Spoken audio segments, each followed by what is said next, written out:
Lincoln Navigator SUV features open on approach, a hands-free way to open the rear cargo area. Now, paired with a powered split gate, these two features can be incredibly helpful when your hands are full.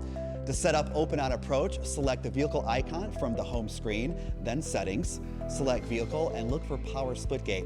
Then you can turn the open on approach feature on or off.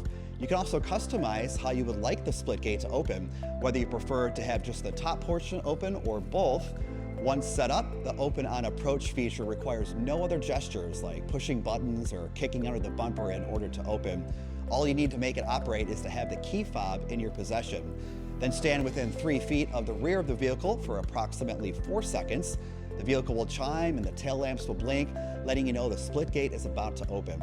When your vehicle is parked in a garage and the garage door is closed, you can walk behind the vehicle without open on approach activating, as long as the key fob is in the inactivity zone, which is about 16 inches off the rear bumper. The vehicle will need to be turned off, remotely started, or in park and locked.